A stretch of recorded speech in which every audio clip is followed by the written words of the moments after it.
Baik. Oke, bismillah. Assalamualaikum warahmatullahi wabarakatuh.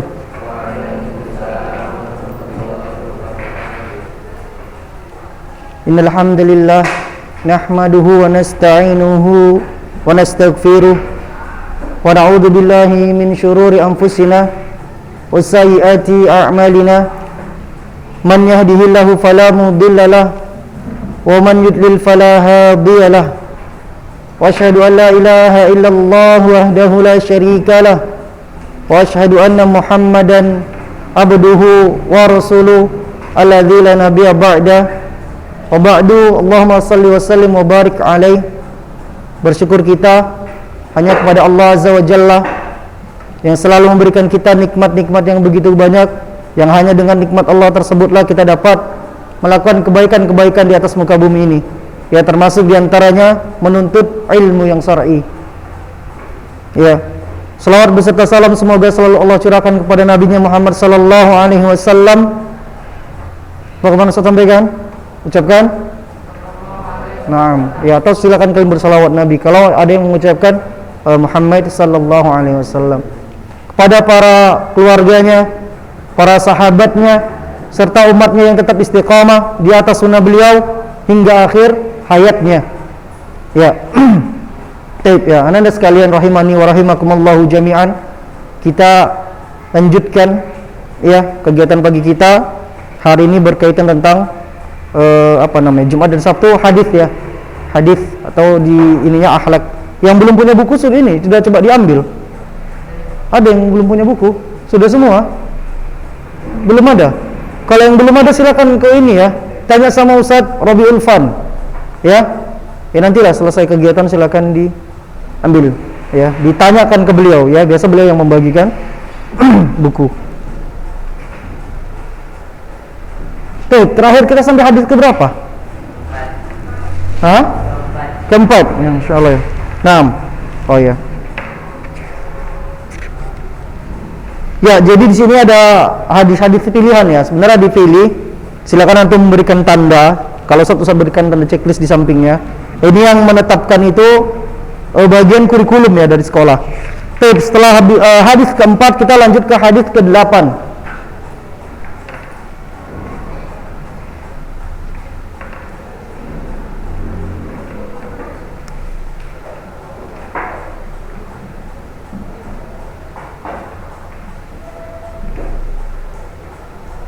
Ya, perhatikan di sana. Hadis ke-8 silakan dibuka.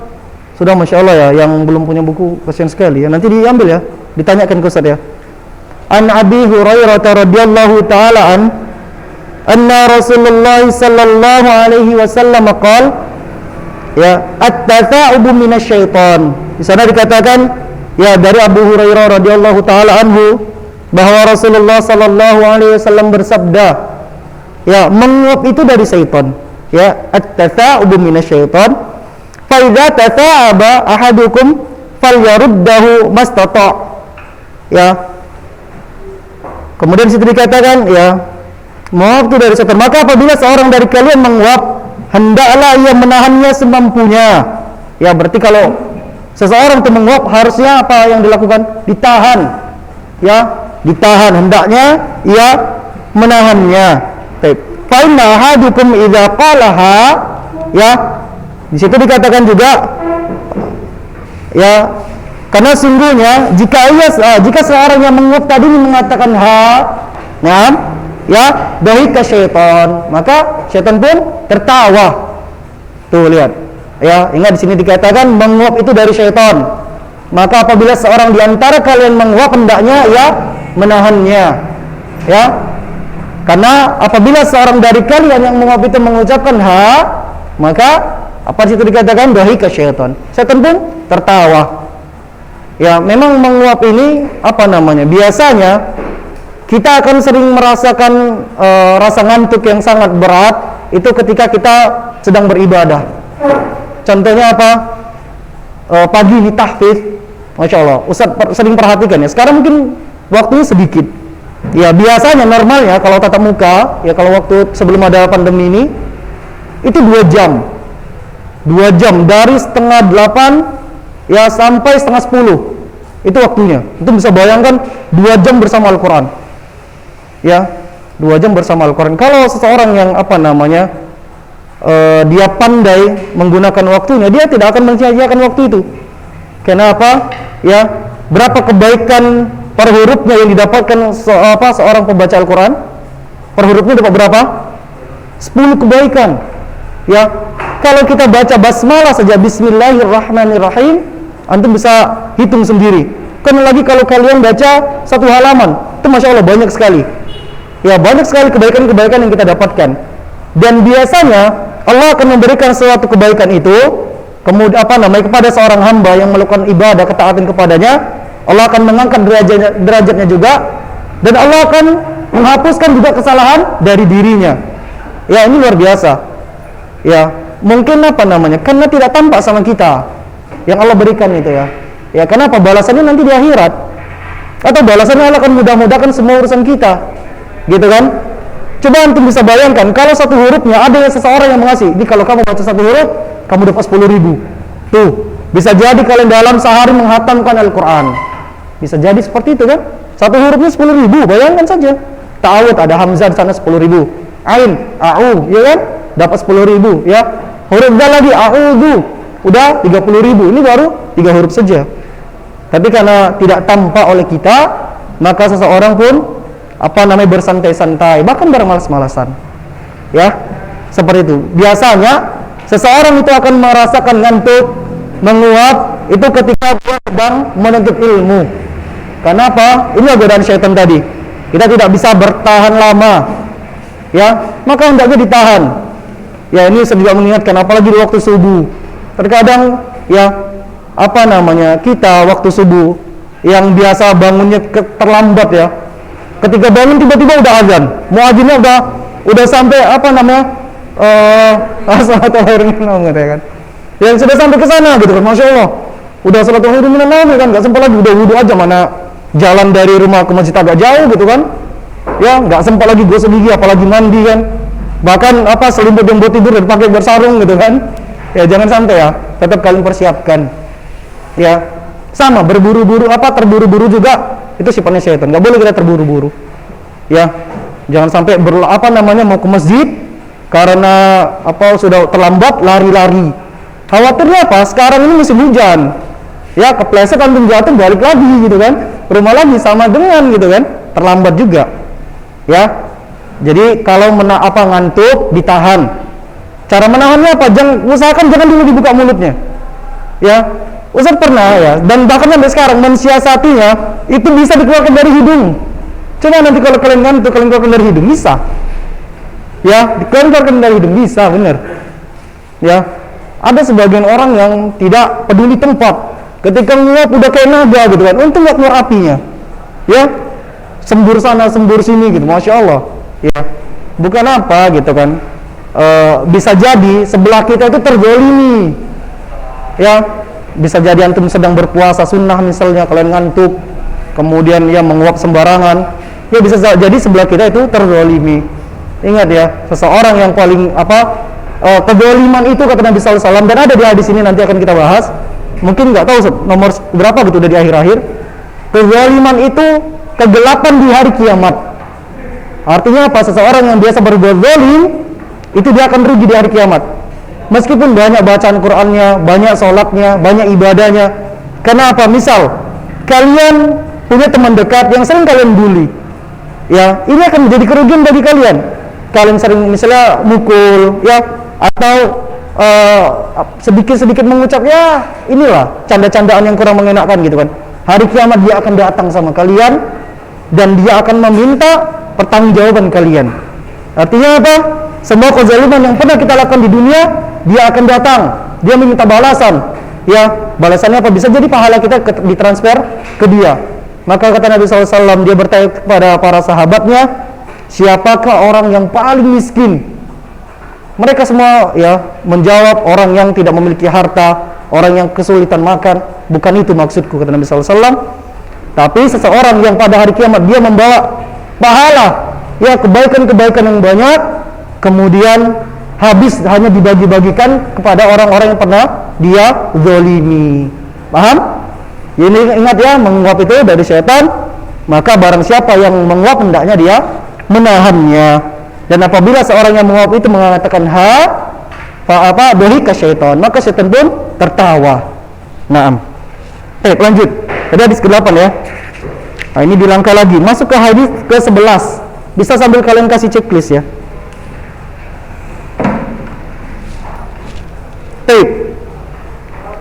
An Abi Hurairah radhiyallahu taala anhu, anna Rasulullah sallallahu alaihi wasallam qala, haqqul muslim 'alal muslim ya khams. Ya, hak seorang muslim atas muslim yang lainnya itu ada 5. Yang pertama, ya raddus salam, ya menjawab salam. Jadi kalau kalian ada yang menjawab salam, hendaknya menjawabnya. Apabila sendiri-sendiri ini wajib hukumnya. Ya, satu orang kemudian bertemu sama yang lain, dia mengucapkan salam, wajib menjawab salamnya. Tapi seandainya jamaah seperti ini, ya itu hukumnya bukan wajib lagi. Ya, kalau yang lain sudah menjawab salamnya, gugur yang lainnya. Namun yang tidak menjawab tidak dapat keutamaannya, gitu kan? Seseorang yang mengucapkan salam itu ada kebaikan-kebaikannya. Ya, ada 10 pahala, ada 20 pahala, ada sampai 30 pahala, ada 30 kebaikan sana. Misalnya assalamualaikum dapat 10. Assalamualaikum warahmatullahi 20. Assalamualaikum warahmatullahi wabarakatuh dapat 30. Ya, bahkan yang lebih utama, kalau seseorang mengucapkan salam assalamualaikum, antum lengkapkan, dia dapat 10, antum jawab waalaikumsalam warahmatullahi wabarakatuh, antum dapat 30. Bisa dipahami? Baik, lanjut lagi. Yang pertama sini katakan raddus salam, ya, wa iyadatul marid, ya, menjenguk orang yang sakit. Ini luar biasa ya. Dan jarang sekali kita kalau di kota ini wallah ta'alam ya. Kalau di kampung itu kebiasaannya kalau tetangga sakit itu pada datang. Ya, karena saat kemarin waktu di kampung saya lihat seperti itu. Ya kayak orang pesta terakhir, ganti-gantian mereka datang, besok ada yang datang itu bawa kopi, ya kan, bawa gula, bawa susu seperti itu, bawa roti, masya Allah ya. Ya, wa iyadatul marid, ya, wattibaul janaiz, mengiringi jenazah, mengantar jenazah. Ya. Jadi seseorang yang ikut fardu kifayahnya, artinya memandikan, ya, kemudian dia mengkafani, maka dia akan mendapatkan pahala ya 2 qirat. Ya, 2 qirat itu Gunung Uhud. Ya, qirat itu adalah Gunung Uhud. Kemudian kalau kalian menyolatkan juga mendapatkan 2 qirat. Dan kalau kalian mengantarkan jenazah itu akan mendapatkan 2 qiratnya.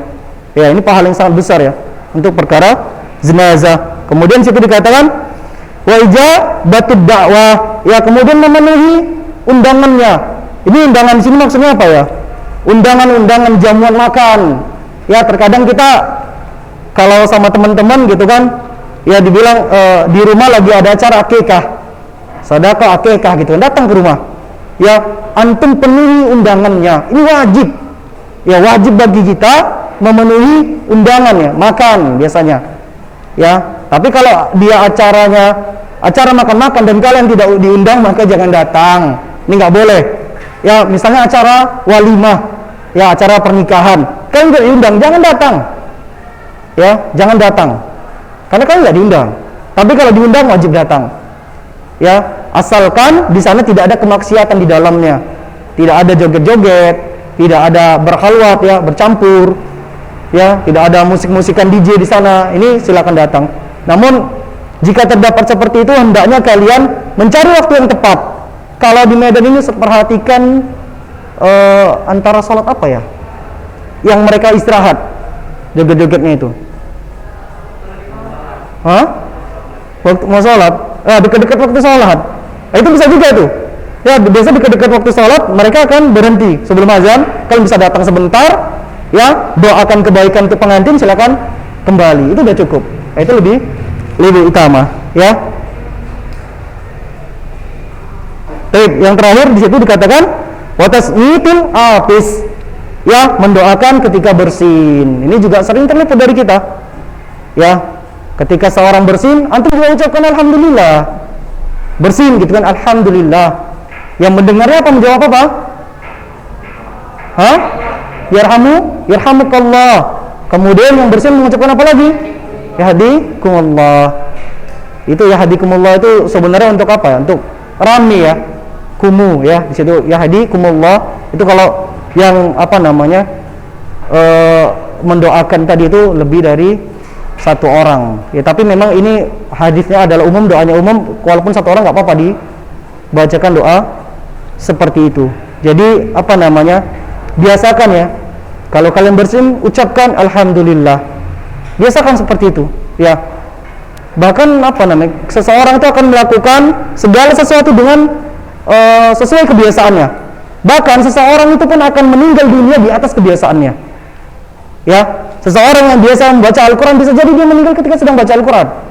Ya, berapa banyak kita lihat orang yang meninggal di atas kemaksiatan, banyak ini beritanya. Ya. Ada orang yang meninggal ketika dalam keadaan berjudi, ada yang meninggal dalam keadaan mabuk, namun ada juga yang meninggal dalam keadaan salat. Ada mungkin kita lihat di media-media yang paling sering termasuk berita itu salat tarawih ya. Lagi salat tarawih tiba-tiba makmumnya ada yang meninggal. Dan Ustaz pernah lihat waktu itu berita, ya seorang imam meninggal, Masya Allah luar biasa. Ternyata salah satu amalannya adalah dia ketika dia azan, dia imam dekat masjid dekat rumahnya gitu kan. Ternyata ketika masuk waktu salat, dia selalu mengingatkan keluarganya yang di rumah, yang perempuan-perempuan suruh salat. Pokoknya azan langsung suruh salat. Dan dia meninggal ketika salat subuh. Dan yang Ustaz ingat dia sedang membaca apa namanya?